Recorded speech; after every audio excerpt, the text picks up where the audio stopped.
तो जय हिंद साथियों, कैसे आप लोग? उम्मीद है अच्छे होंगे। दोस्तों, आप लोग बिल्कुल कमेंट नहीं करते हो कि सर ये सीरीज चलाते रहिए, बहुत याद हो रहा है।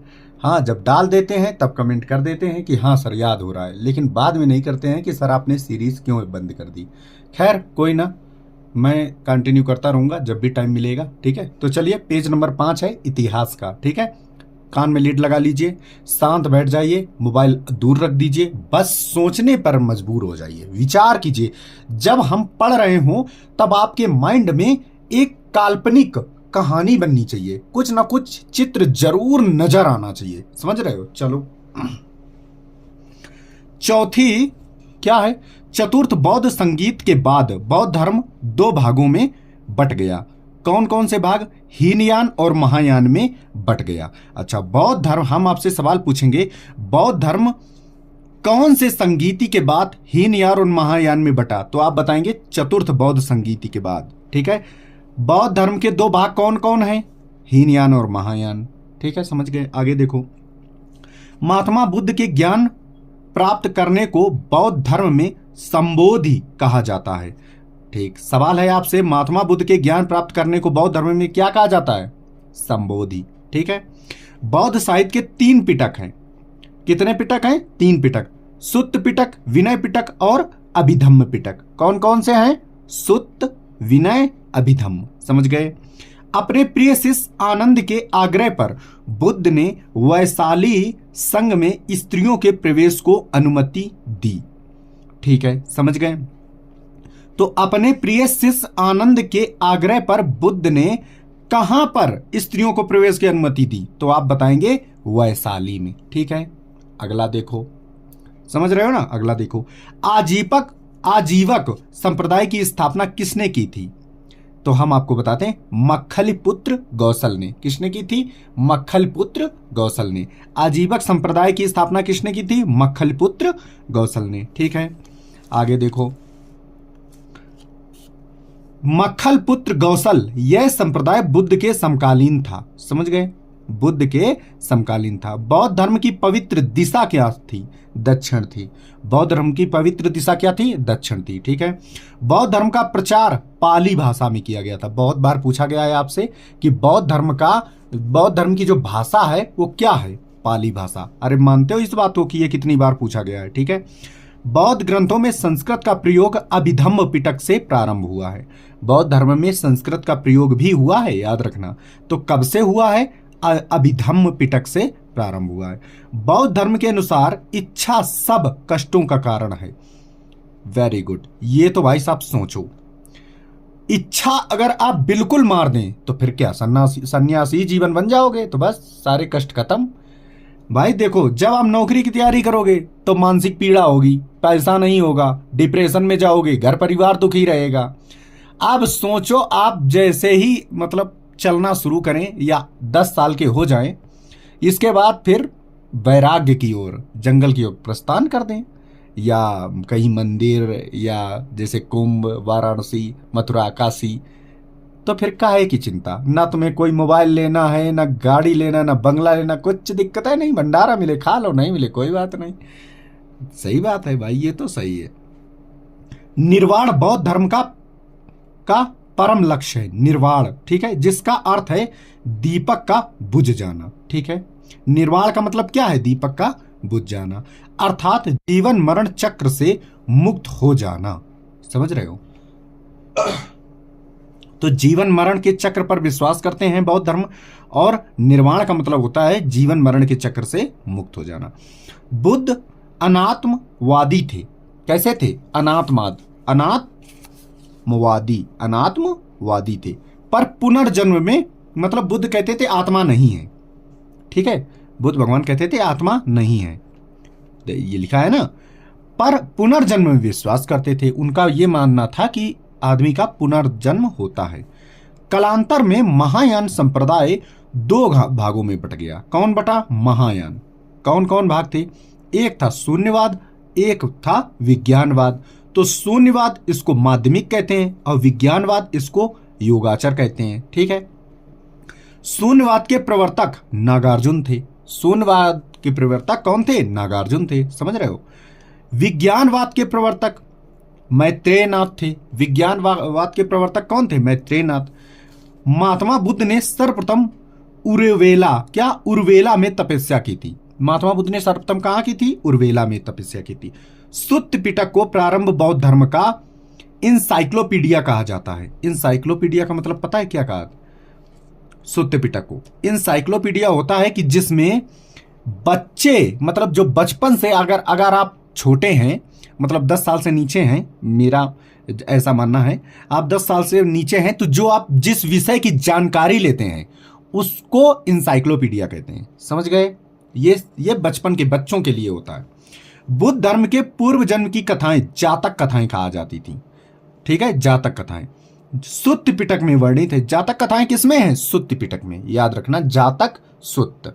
ठीक है, जातक कथाएं किसमें है? सुत्त पिटक में। ठीक है। तिब्बत में बौद्ध धर्म का प्रचार करने वाले बौद्ध भिक्षु पद्म संभव थे। कौन थे? पद्म संभव, जिन्होंने तिब्बत में बौद्ध धर्म का प्रचार किया था। ठीक है। नालंदा तथा विक्रमशिला विश्वविद्यालय बौद्ध शिक्षा के प्रधान केंद्र थे। कौन? नालंदा और विक्रमशिला। कौन? नालंदा विक्रम, नालंदा विक्रम, नालंदा विक्रम। अब याद हो गया आपको, हमको पता है। ठीक है, चलो आगे देखो। बुद्ध ने मध्यम मार्ग, ठीक है, मध्यम प्रतिपदा का उपदेश दिया। किसका? मध्यम मार्ग का उपदेश दिया था। बुद्ध पावा से, पावापुरी जिसको बोलते हैं, कुशीनगर चले गए और यहीं पर सुभद्र को अपना अंतिम उपदेश दिया। सुभद्र को, ठीक है, किसको? सुभद्र को अपना अंतिम उपदेश दिया। पूछे बुद्ध ने अपना अंतिम उपदेश किसको दिया? तो आंसर लगाएंगे सुभद्र को। अशोक, मिनांडर, कनिष्क, हर्षवर्धन ने बौद्ध धर्म के प्रसार में विशिष्ट योगदान दिया। ऑप्शन आएगा इनमें से किसने बौद्ध धर्म का प्रचार के लिए महत्वपूर्ण योगदान नहीं दिया? तो उसमें ये 4 ऑप्शन 3 देगा, 1 नहीं देगा।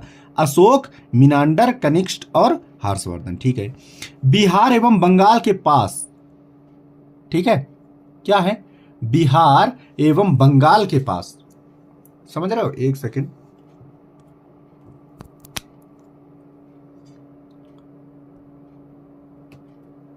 हिल रहा है थोड़ा। हाँ ठीक, चलो ठीक है। तो बिहार एवं बंगाल के पाल शासकों ने बौद्ध धर्म के प्रचार प्रसार में अद्वितीय योगदान दिया। आपसे पूछे जाएगा कि कहां के पाल थे जो बौद्ध धर्म का प्रचार कर रहे थे, तो आप बताएंगे बिहार और बंगाल में जो पाल थे वो कर रहे थे। ठीक है, चलो समझ गए। हाँ, बुद्ध के पंचशील सिद्धांत का वर्णन छंदोग्य उपनिषद में मिलता है। पर अगर पूछे पंचशील का सिद्धांत किस में मिलता है, तो छंदोग्य उपनिषद में मिलता है। ठीक है, चलो अब देखो, अब आ जाते हैं बौद्ध संगीति, बहुत ज्यादा इंपॉर्टेंट है। तो प्रथम देखो, ऐसे याद करो, प्रथम बौद्ध संगीति राजगृह, द्वितीय वैशाली, तृतीय पाटलिपुत्र, चतुर्थ कुंडलवन। ठीक है। शासन काल, किसके शासन काल में? पहली अजातशत्रु, दूसरी कालाशोक, तीसरी अशोक, चौथी कनिष्क। बस यही 2 पूछे जाते हैं। चलो इसको याद करने की ट्रिक बताते हैं। ऐसे याद करना, रा वै पा कु, रा वै पा कु, राजगृह, वैशाली, पाटलिपुत्र, कुंडलवन, राजगृह, वैशाली, पाटलिपुत्र, कुंडलवन, रा वै पा कु। और जब रा वै पा कु लिख लेना, इसी के सामने लिखना ए के, अक अक, अजातशत्रु, कालाशोक, अशोक, कनिष्क। अरे समझ रहे हो? लाइक ठोक दो फिर इसी बात पे। हाँ, मोबाइल उठा लो, उठा लो, उठा लो। हाँ, कष्ट सही लो थोड़ा। हाँ, खोल लो और लाइक चाप दो। ठीक, गुरुजी कर दिया। ठीक, समझ गए? और कुछ इससे खैर नहीं पूछा जाता, इतना इंपॉर्टेंट नहीं है तुम्हारे लिए। ठीक है। शैव धर्म आ जाता है। चलो शैव धर्म देखो, भगवान शिव की पूजा करने वाले को शैव धर्म कहा जाता था। ठीक है, जो भगवान की शिव की पूजा करते थे उन्हें शैव धर्म कहा जाता था। इस हिसाब से माने तो जो अशोक की माता थी, अशोक भी पहले, अशोक की माता जब शिव को मानती थी तो अशोक भी पहले शिव को मानते थे। तो समझ रहे हो? तो हम अशोक को बिल्कुल कह सकते हैं कि ये शैव धर्म के थे, क्योंकि ये पहले शिव की ही पूजा करते थे। अशोक महान जो हुए, बाद में इन्होंने बौद्ध धर्म अपनाया, याद रखना इस बात को। और उनके अशोक की जो मां थी ना, अशोक की मां, भाई साहब ये ब्राह्मण थी, तो अशोक कौन हुए फिर? सर ब्राह्मण। तो समझ लो हो गई बात क्लियर। समझ रहे हो? शिवलिंग की पूजा का पहला साक्ष्य हड़प्पा से मिला है। समझ रहे हो, हड़प्पा काल में शिव जी की पूजा होती थी। शिव का अभिप्राय मंगलमय होना है। शिव के 11 रुद्र अवतार हैं। लियो भाई साहब, ऋग्वेद में शिव के लिए रुद्र नाम देवता का दिया जाता है, रुद्र ऋग्वेद में। अथर्ववेद में पशुपति, ये बहुत बार पूछा जाता है। ऋग्वेद में रुद्र कहा गया है भगवान शिव को, अथर्ववेद में पशुपति।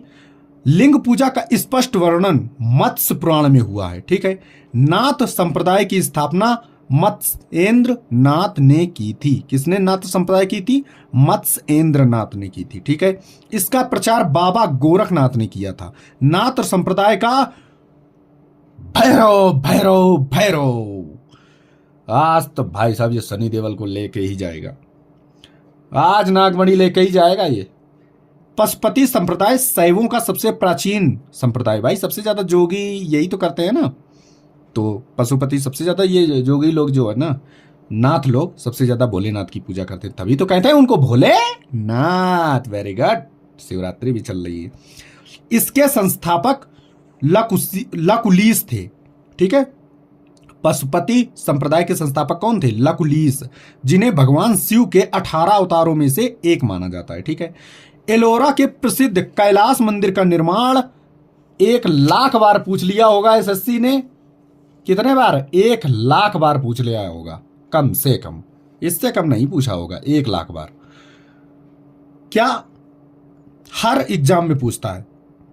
एलोरा के प्रसिद्ध कैलाश मंदिर का निर्माण राष्ट्रकूट वंश के राजा कृष्ण प्रथम ने करवाया था। इसको गांठ बांध लो। क्या एलोरा राष्ट्रकूट, एलोरा कैलाश राष्ट्र, एलोरा कैलाश राष्ट्र, राजा कृष्ण प्रथम। कैलाश में कृष्ण लिखा लगाए तो कृष्ण प्रथम ने राष्ट्रकूट शासन के। ठीक है, चलो चोल शासक आ जाते तो राजराज प्रथम ने तंजाउर में, याद रखना कंफ्यूज ना होना, राष्ट्रकूट शासक के राजा कृष्ण प्रथम ने तो एलोरा के कैलाश मंदिर का निर्माण करवाया था, और चोल शासक जो राजराज प्रथम था उसने तंजाउर में प्रसिद्ध राजराजेश्वर मंदिर का निर्माण करवाया था, जिसे बृहदेश्वर भी मंदिर कहते हैं। तो बृहदेश्वर मंदिर का निर्माण किसने करवाया था? चोल शासक राज प्रथम ने। समझ गए? चलो आगे देखो।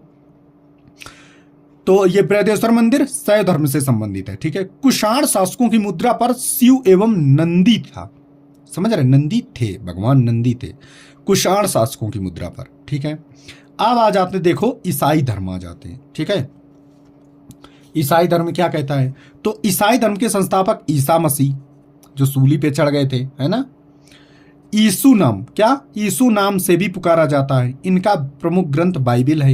यीशु मसीह का जन्म जेरूशलम में हुआ था, बैतलेहम नामक स्थान पर हुआ था। जो बैतलेहम, जेरूशलम में एक बैतलेहम नामक स्थान है, वहां हुआ था। ईसा मसीह के जन्म को क्रिसमस के रूप में मनाया जाता है। समझ गए? अरे आया समझ में? 13 मिनट हुई हैं, तो 13 का डबल 26 और 26 का डबल मतलब 4 बार। 1 घंटे में इसको आप 4 बार देख लेना।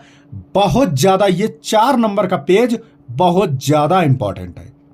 समझ गए? चलिए, लाइक करना, सब्सक्राइब करना एंड शेयर करना। जय हिंद, जय भारत, आदाब, शबा खैर।